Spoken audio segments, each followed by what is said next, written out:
आज है हम नेपाल के लुम्बिनी वन, जहाँ पर कि जो श्रीलंका गेस्ट हाउस है वहाँ पर राष्ट्रीय बौद्ध महासभा की मेयर डिप्टी मेयर है और मेरे साथ में नेपाल की डिप्टी मेयर कल्पना गौतम जी हैं, जो कि लगातार सामाजिक क्षेत्र में, धार्मिक क्षेत्र में लगातार काम कर रही हैं। तो उन्हीं से जानना चाहूँगी, नेपाल जहाँ पर महाकाल बुद्ध का सिद्धार्थ के रूप में जन्म हुआ, उस देश में आज धर्म कितनी गति से फैल रहा है और किस दिशा में फैल रहा है। मैडम धन्यवाद है आपका। सबसे पहले मेरा नाम कल्पना गौतम,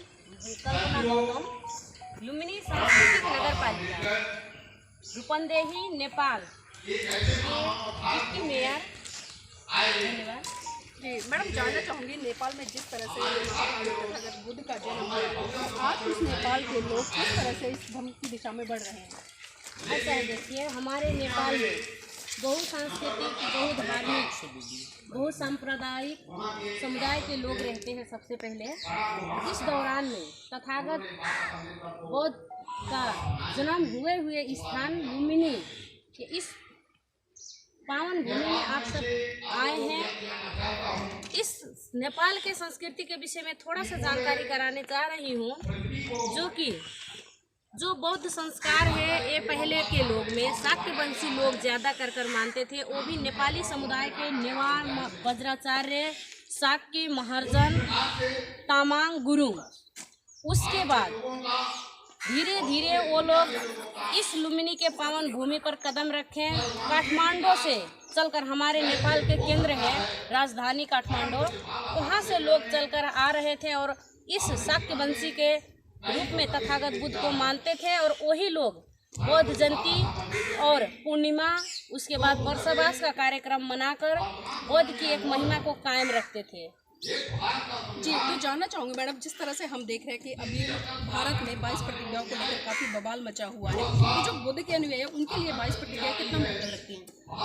बुद्ध के अनुयायी के लिए 22 प्रतिज्ञाएं जो अभी हमारे भारत देश में इस आवाज़ को लेकर हलचल मच रहा है, ये नेपाल के लिए भी अति आवश्यक है आज के समय पे। जो कि हमारे इस जगह पर अब देखिए, हमारे समुदाय में दो लोग के रहन सहन और मानव बस्ती है। एक मधेसी मुल्क, जो कि हम आपका सबका रहन सहन मिलजुलता है, और एक हमारे नेपाल के ही नेपाली समुदाय का संस्कार, वो पूर्ण रूप से ब्राह्मण संस्कार और हिंदू संस्कार से मिलती जुलती है।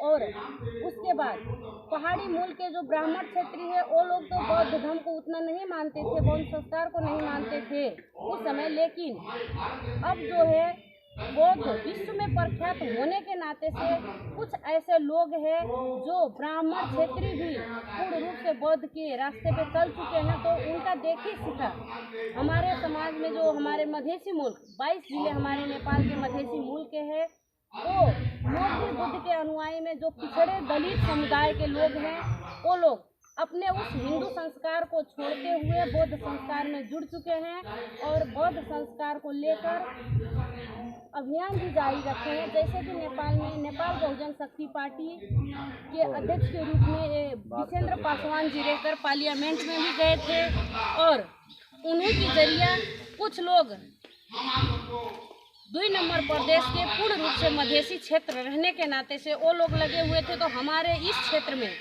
नवलपरासी, रूपंदेही, कपिलवस्तु लगायत विभिन्न जिले से लोग अब बुद्ध के विषय में जानकर और बाबा साहब का जो इतिहास है और हमारे समाज को परिवर्तन करने के लिए, हिंदू संस्कार को छोड़कर बौद्ध में लगने के लिए जो प्रेरणा मिली है, उन संस्कारों में हमारे नेपाल में भी बहुत ज़्यादा से ज़्यादा लोग जुड़ चुके हैं। मैडम, जिस तरह से भारत में जातीय आधार पर अत्याचार, शोषण होते थे, क्या नेपाल में भी ऐसी स्थिति है?